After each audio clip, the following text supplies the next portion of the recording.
Guy, où est l'autre info ce matin? En Grande-Bretagne, alors je ne sais pas, Madame Calmel, si vous aimez les selfies, ces autoportraits que tout le monde prend maintenant, mais l'histoire survenue à Natasha Boden à Blackpool, dans le Lancashire, pourrait vous dissuader d'en prendre. Et c'est si dangereux alors, les Alors, selfies? de nombreux médias internationaux racontent qu'elle est persuadée qu'un fantôme s'est incrusté sur un de ses autoportraits. En fait, le drame a eu lieu la semaine dernière. La jeune femme voulait prendre en photo sa nouvelle couleur de cheveux. Elle s'est fait teindre en blonde, elle a le droit. Elle fait son selfie, mais en regardant la photo que j'ai dans la main et que je vais vous faire passer, elle est prise d'un accès de panique irrépressible. Je vous envoie la photo, pardon.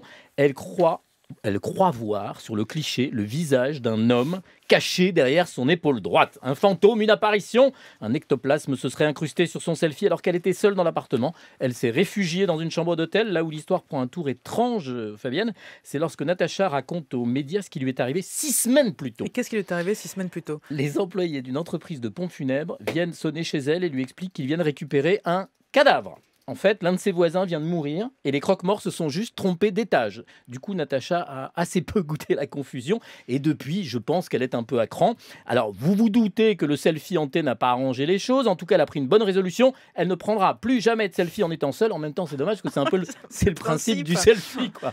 Bon, d'ici là, elle a résilié son bail et son compagnon vide l'appartement qu'ils habitaient depuis 6 mois. Vu le nombre de papiers qu'il y a dans la presse anglo-saxonne, je ne suis pas inquiet. Elle devrait retrouver un appartement et donc ils vont changer. Alors, Madame Calmels, Madame la Dame de Fer, je vous ai entendu à l'instant, F-A-I-R-E, rien à voir avec Margaret Thatcher. Cette affaire de fantôme qui apparaît sur un selfie m'offre une belle parabole, une sorte d'allégorie avec 3 ailes pour évoquer, Jean-François Aquili en a parlé, le côté obscur de votre histoire professionnelle.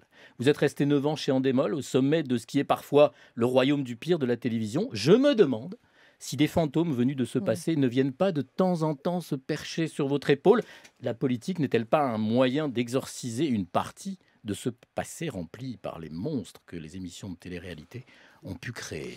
Non, d'abord, je voudrais qu'on arrête de dire que c'était des monstres. Vous savez, on a fait Secret Story ou Star Academy. Il y avait des millions de téléspectateurs. Il ne faut pas insulter ces téléspectateurs qui allaient chercher d'abord et avant tout du Moi, je ne divertissement. parle pas des Et téléspectateurs, je notamment parle des candidats. des jeunes.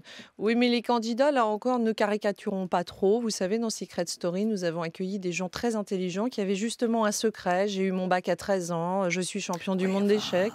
Il y avait... Non, mais vous savez, une fois encore, ne caricaturons pas. Les jeunes ont beaucoup aimé ces émissions. Il y avait de tout dans ces émissions. Mais moi, j'ai eu la fierté de faire une charte déontologique chez Endemol, de ne pas dépasser un certain nombre de limites. Et si vraiment la morale avait été choquée, soyez certaine que j'aurais démissionné bien avant mes 9 ans Pas passés de chez fantômes Endemol. sur votre épaule.